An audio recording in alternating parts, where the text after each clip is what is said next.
Welcome back. Well, actually, it's not really welcome back. It's welcome for like the first time ever to what is expected to be a political stream. Now, it looks like the connection's a little weak. Let me give that a quick restart here. Wow.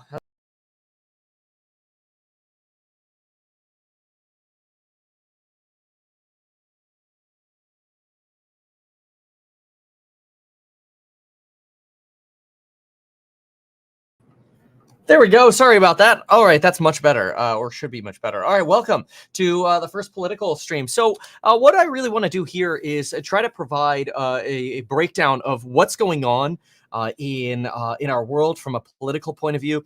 It's going to be a while, I think, before we really know exactly what the direction is that we're going, but we're going to do our best. Personally, I find that a lot of politics today is very extremist. It's very difficult to sort out what actually matters versus what's just more bullcrap. So I find it mostly frustrating. And so hopefully we can get to some bottom line. So for example, we've got some notes written down here. Obviously, we know already that the Senate has cleared its stopgap funding bill. They did that last night. So late last night, they were voting, sitting here getting the updates, and we see, okay, finally, we have a government shutdown averted. Now, this is the House passed bill. So Biden has to sign it. But this is actually great news because what you have is you have the House, and this is Republicans under Johnson, that said, look, we're going to go for a laddered approach where we're going to provide more funding for the government through January and through February, which means we're going to have two deadlines coming up. In January, things are going to start shutting down, and then more things will shut down in February. So we're kicking the can down the road. We're doing it through the holidays. One of the reasons Johnson did this is because he believed that if we introduced a budget before Christmas or Thanksgiving, people would try to rush in as many, pet projects as they can and pump up a budget just to get it done so everybody can go home. So he's pushed this to January, February, the beginning of a congressional calendar. You have this this vote that it was actually a total slam dunk yesterday in the Senate, 87-11, approving that House version of the bill. It's actually pretty big slam dunk right here. Now you do have this now preventing a shutdown. So we were anticipating a potential government shutdown as soon as tomorrow. That's now been mostly averted until January, February again. So now we can kick down the road, the shutdown idea. And the idea here is you still don't have a budget, right? So this is still kind of a joke, and it leaves a lot of things to do, right? Some of the things on the to-do list that still need to be done, that would be supplemental aid for Ukraine, which obviously you have a lot of people on the right who are saying no. And then you have a lot of people on the left who are like, we need to keep fighting this because we have to mitigate the strength of Russia. That's, of course, the argument. Now, then you have the same thing in Israel with rooting out terror via Hamas. Then, of course, Israel posts videos showing, look, we're finding weapons in a hospital. And the big thing that's all the rage right now, I'm just going to give you the bottom line on this. Big thing that's all the rage right now is the IDF posts a video on Twitter saying, look, we found weapons in this hospital. That's why we're attacking. They walk around and they show different grab bags with AKs and grenades and Hamas uniforms. Naturally, everybody's like, oh, well, of course, those were just planted there by the Israelis to justify their incursion. That's what a lot of people think. Weapons were also found behind an MRI machine, which is magnetic, which you don't put metal weapons in an MRI room. Some people are arguing that the Israelis are really dumb for doing that. Like, why would you put weapons in an MRI room? Personally, when I looked at the video, I'm like, well, they were almost using that MRI room as storage because you could see bags of bandages and gauze all around the MRI machine, which somewhat implied that that MRI room was not actually being used, in which case it would make sense for metal weapons to be in that MRI room. But of course, the people who are anti-war at all, or people who are anti-Israel, or whatever, or like this is Israel clearly planting evidence. Even the laptop they show has a picture of an Israeli soldier on it. The counter argument to that is the MRI machine wasn't used. That room was being used for storage. Hamas is hiding weapons in hospitals, and the Hamas laptop had a picture of an Israeli soldier because they took that person hostage. So you kind of have, as usual in politics, arguments on both sides that suggest, hey, whoa. Things just aren't as clear as you might want them to be. Because obviously, if you're Israeli, you're like, Good, go get the weapons out of those hospitals. And how dare Hamas? And if you're Hamas, you're like, they planted those there. We would never do that. And the reality is, if you're a terrorist, you would probably be using a hospital to hide your stuff. So anyway, that gives you a little bit of the latest here. Obviously, this aid to Israel, Ukraine, and Taiwan is being sought by Democrats. Democrats are looking for $106 billion.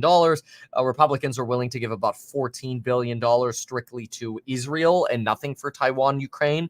You do have people like Nikki Haley who are pro-funding a lot of support, not only for Ukraine and Israel, but also Taiwan, recommending that we've got to really pay attention to what happens with China and limiting China. We did just have China visit the United States, San Francisco. Surprise, surprise. They were able to clean up the homelessness overnight.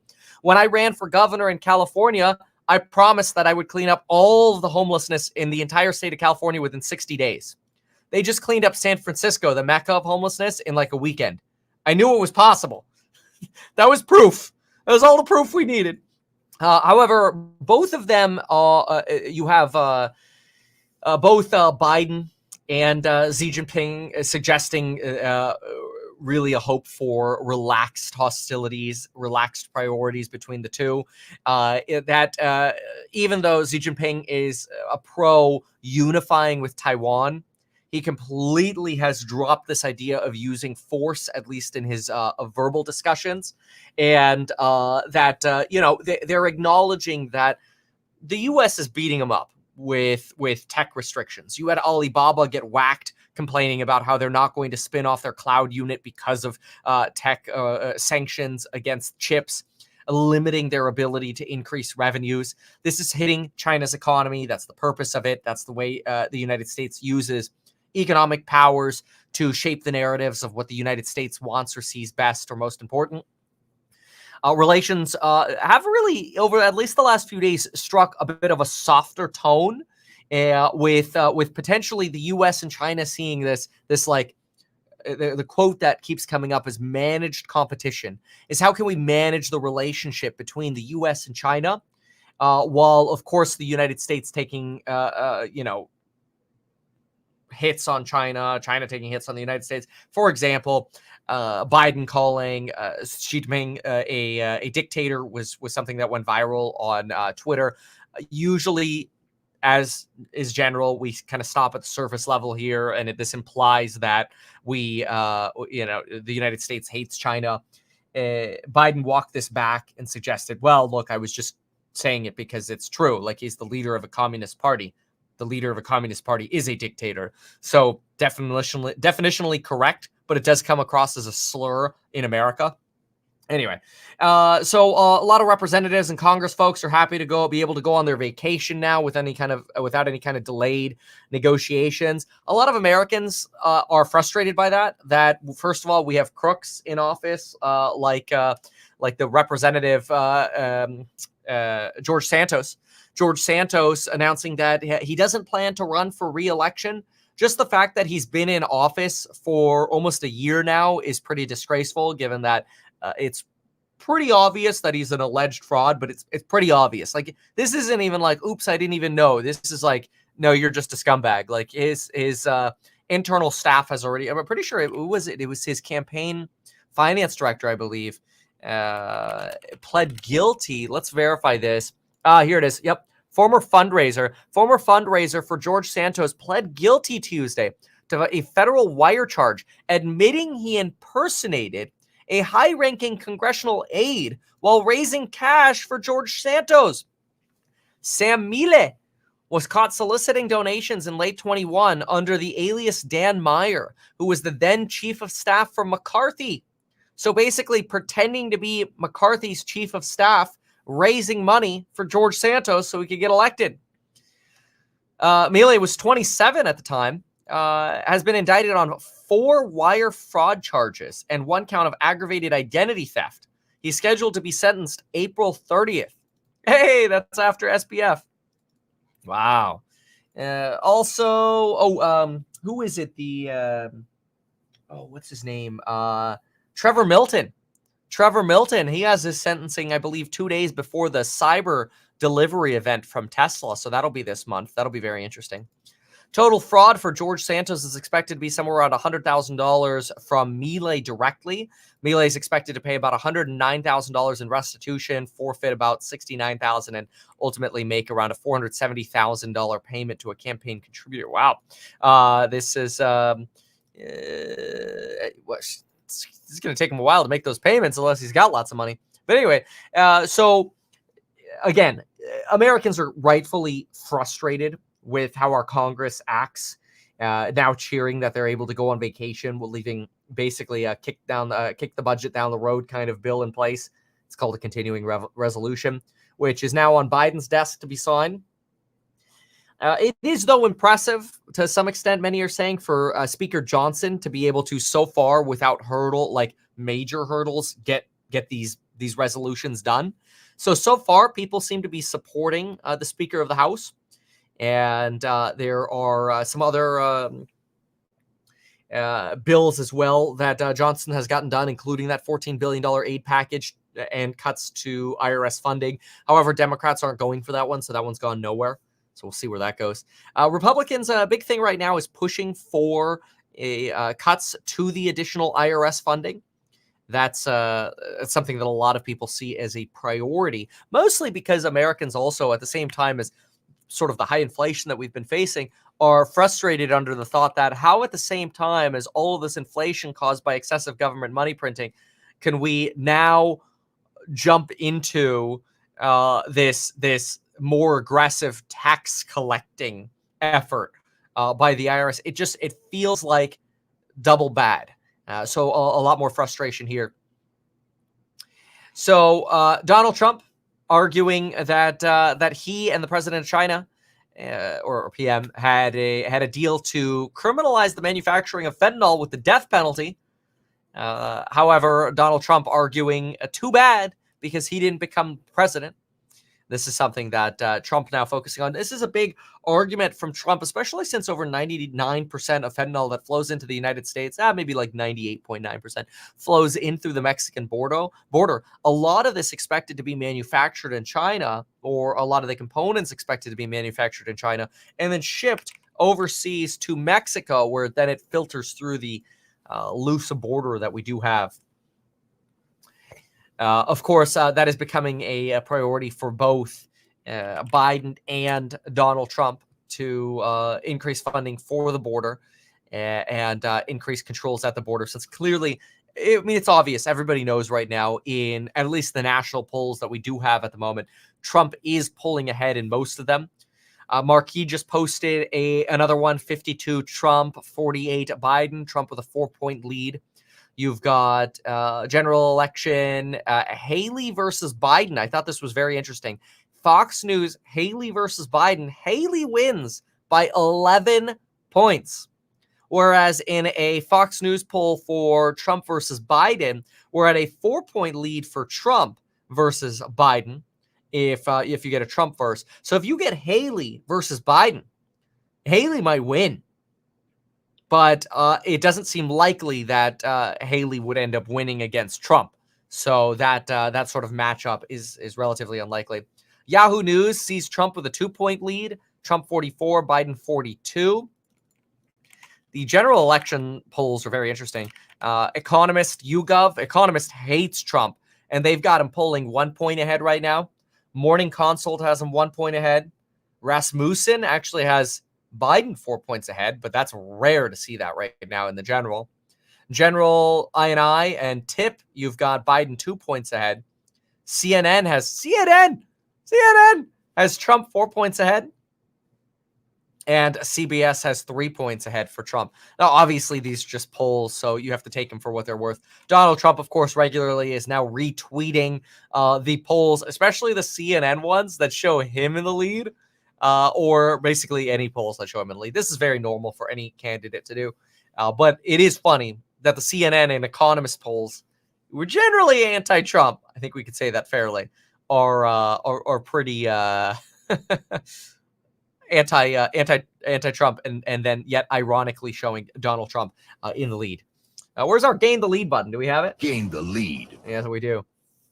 So obviously the congressional news from a political point of view will be a little bit slower over the next 2 months here as we go into the holidays. What'll be more important is what happens with not only the substantial evidence against George Santos, but also what happens with people like Nikki Haley trying to rally support to gain following ahead of the Republican primaries and the Republican election, the Republican presidential nomination next year. So right now you've got DeSantis still polling above Haley. Haley at 11 points in this, Trump at 62. And Haley is seen as a big winner in many different polls against Biden. But again, the odds of that poll or the election coming to that very, very low with Trump leading. You'd almost have to see, for some reason, Trump DQ'd, which that's what a lot of folks are. There are a lot of Democrats who are expecting Trump will be disqualified through some of the cases that are pending against him before the Republican nomination. However, if Trump is DQ'd and Haley takes the lead, Biden is slated to lose. So in a weird way, do you want that to happen? I personally think, well, it depends what side you are on, right? So the big question to me will be, what does the economy do? And if prices start trending down, like the Walmart warning we had this morning on deflation, Biden will actually do substantially better in a better economy than now. Right now, Biden, like Trump enthusiasm, has a bad economy ahead of it. However, today is not when the election is. So we'll see. Okay, then we have, let's see here. Let's get a little bit more. Let's see what some of the comments we have here. Trump Wamswamy. I don't actually personally see that as likely a Trump Wamswamy. I think there could be some good that comes with that. But I don't personally see that. Mostly because I think you're putting two extremes together. And I think Ramaswamy is seen as a little bit more of like a diet Trump. So we'll see about that. We do have union workers, by the way, ratifying their deal with GM. So UAW slam dunking their tentative contract with GM. This had the support of about 55% of the 36K voting. Worth noting that a judge actually sided with Tesla in disallowing workers on Tesla lines from wearing union shirts. That Tesla supports a very clear uniform policy, and the judge sided, suggesting that if the company has a policy to wear a union or to wear a uniform, you can't wear non-uniform products. And this has nothing to do with your ability to collectively bargain or to form a union. This simply uniform policy is allowed to be enforced by a corporation. So I find that very interesting. Korn here writes, Trump caused the inflation, FFS.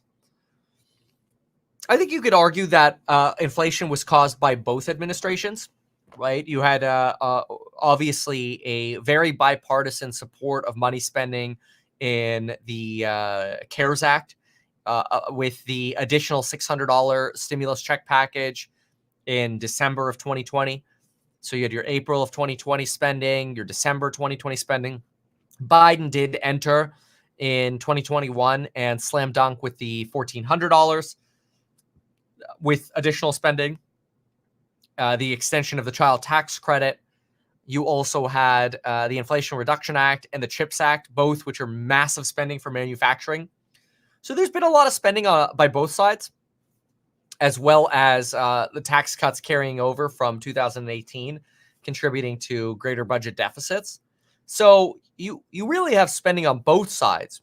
I do believe it is fair, though, to say that because of inflation's lag, whatever inflation was caused by Trump, the bipartisan spending, and by Biden is mostly being felt during the 4 years of the Biden admin.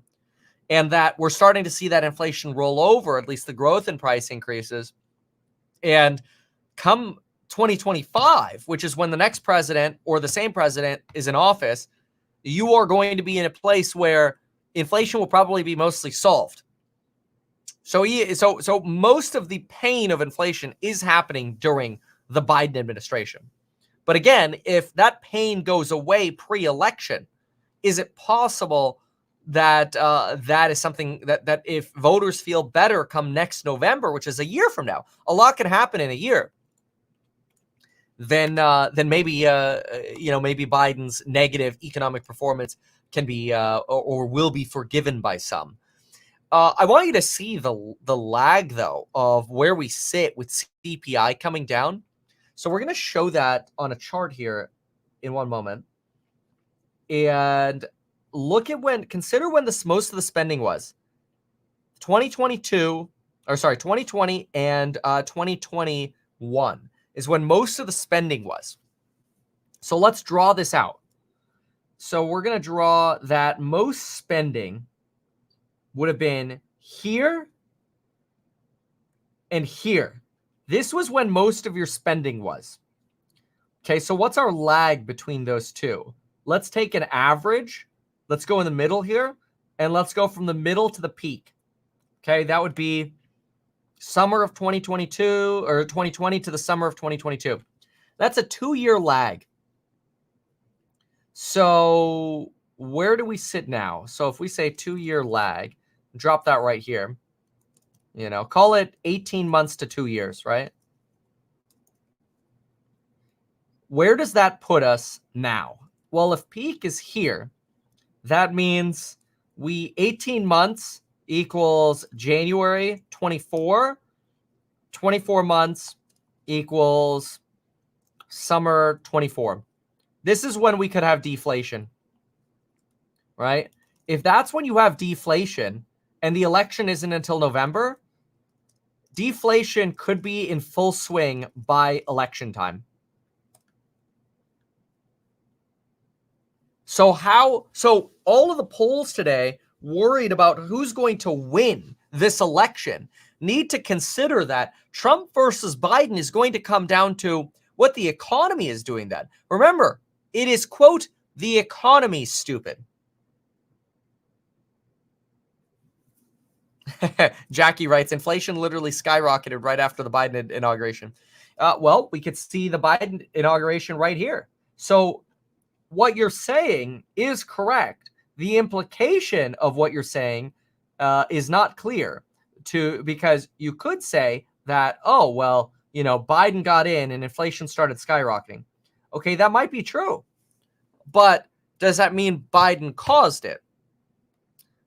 Well, it could be he contributed to it. It could be that he caused it. It could be that he didn't cause it. The likely answer of those three is that he contributed to it, but is not entirely responsible for it, right? I think that's the reasonable way to look at it. But again, none of that matters. What matters is going forward. If inflation, if the election, and this is what I really want to focus on, is if the election is going to be held, the election will be held here. But here, let's make it yellow. The election is going to be, inflation. I can't keep going with the chart over here, obviously, but let's say inflation is here when the election is held, under my face there. So at 0%. Imagine the election's held there at 0 or 0.5%. And the stock market is rallying and the Fed's printing money again. You have to ask yourself, is it possible that alone reelects Biden, right? Look, if econ pain November 24, Trump wins. That's almost hands down the way this works.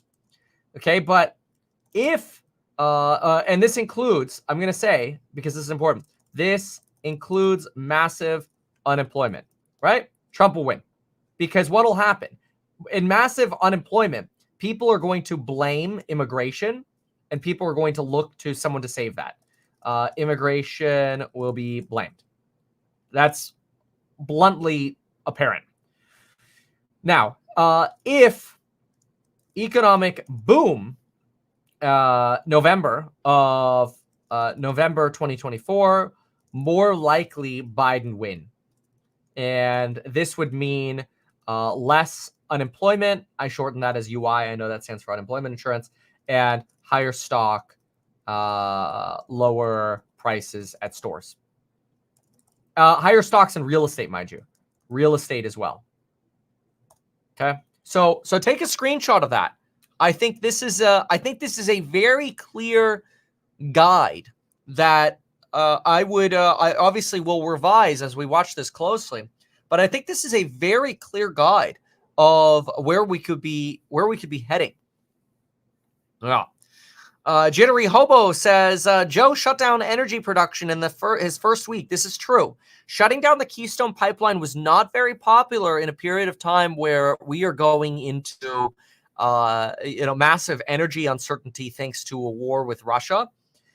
Obviously, hindsight is 2020, but yeah, the Keystone Pipeline is very, very would have been critical at alleviating some of the supply pain. I believe that. I also believe that we have hit peak oil, which does reduce the amount of investments that occur in oil. So you would have probably been better off having the Keystone Pipeline to keep prices down than not. I entirely agree with that from an economic point of view. And so does Jerome Powell. Jerome Powell has said the same thing.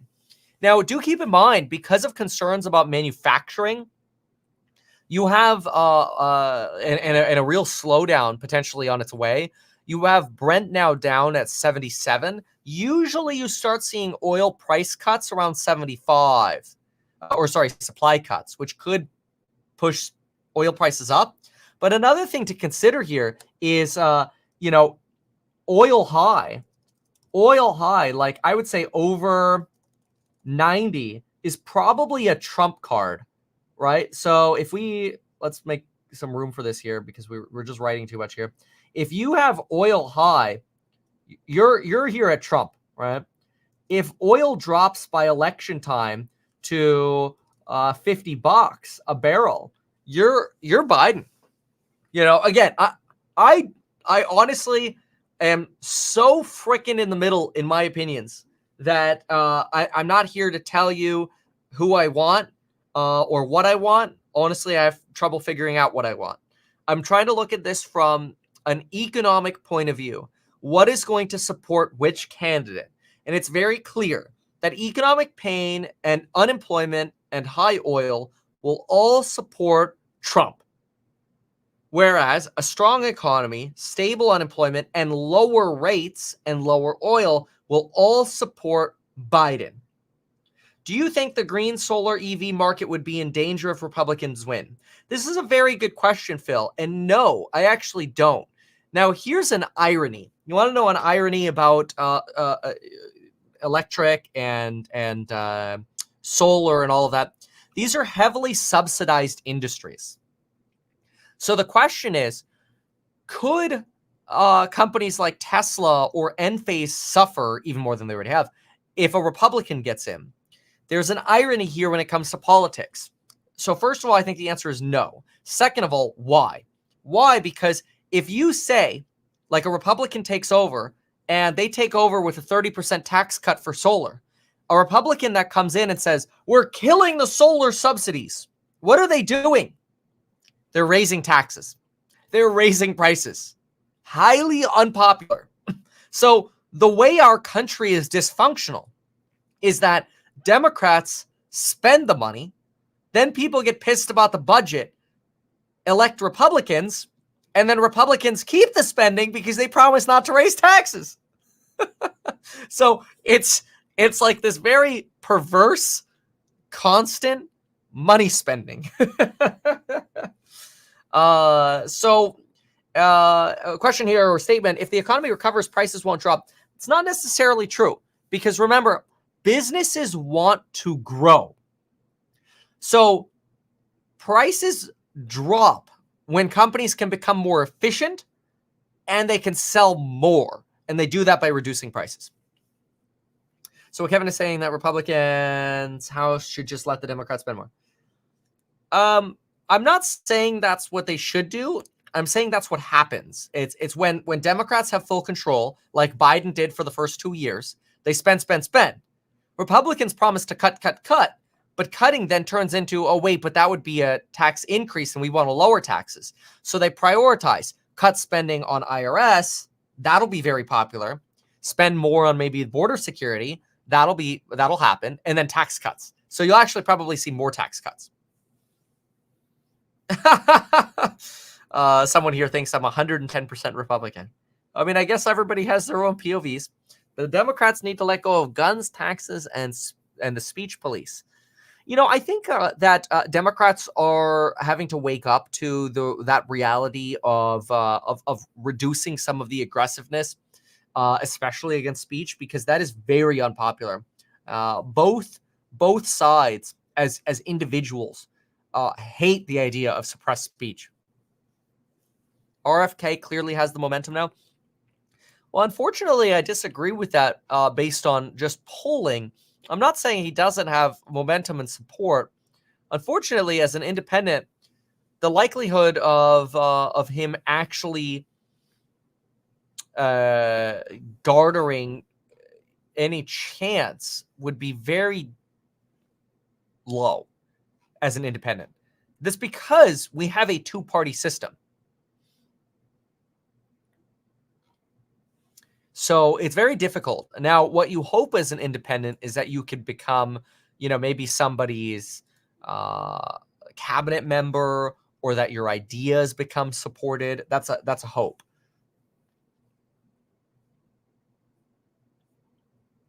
Oh. So that'll be very interesting. For the average American, they don't care why. Well, I think what you're referring to is like, what's the economy going to look like when we are in November of 2023 or 4? And I completely agree. I think for an average American, the look is like, look, what's affecting me now, and what's affecting my pocketbook now, and what am I going to do about it? Well, if it's bad, you express your frustration, you vote to change, or vote for change. So these are very common things that will occur. Okay. Good. Okay, good. So let me see here what we have next.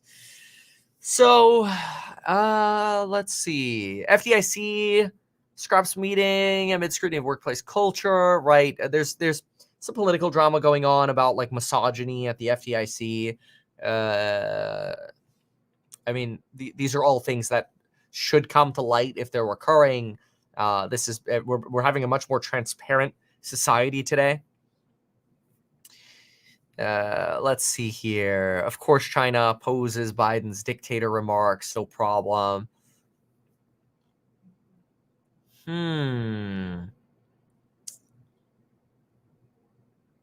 I think, let's see here. Republicans holding back on the Johnson ouster threat. I don't think it would be very smart at all for Republicans to push Johnson out. I think for an impossible job, he's probably the best person for it.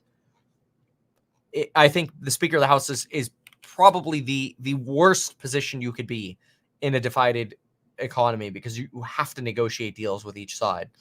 It's very, very difficult. Very, very challenging. All righty. So what's also useful, just so you know, a lot of folks have been wondering if Trump posts his truths on Twitter. He doesn't, but there is an account, Trump Daily Posts. If you were to look at that, you would see them basically just repost, likely algorithmically, a copy of whatever is going on to his truth. All right, so let's take a look at this. Let's see. Yeah, I'm not suggesting that third-party candidates don't make a difference, but usually what you're actually doing is you're robbing from you're robbing from one of the sides, from either the Republicans or the Dems, and then the other party ends up winning because of that. So they have a really interesting place. But yes, he ran an independent campaign back in 92, which that's the year I was born, which is kind of crazy. But a lot of people actually blamed him for leading the other side to win, which is crazy. So who knows? I don't know that RFK is going to be able to pull enough votes away from Dems. If anything, he actually might be someone who pulls votes from Republicans. That would be something to keep in mind.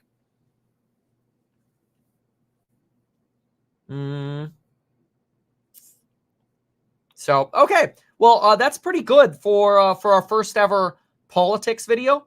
And I will, yeah, I'll definitely make it more clear to join me over here, as a lot of people might not know that we're live here. It's going to take time for people to know where to go. And I understand that, especially since there's now a HouseHack channel. I've linked them all down in the description. Main channel, HouseHack channel, podcast channel, live stream channel for the Meet Kevin, like the finance live stream. It's a lot. I understand. It's going to take some time for us to clear that up, but I will be here again tomorrow at 9 a.m. And thank you so much for being here. We'll see you in the next one. Good luck and goodbye.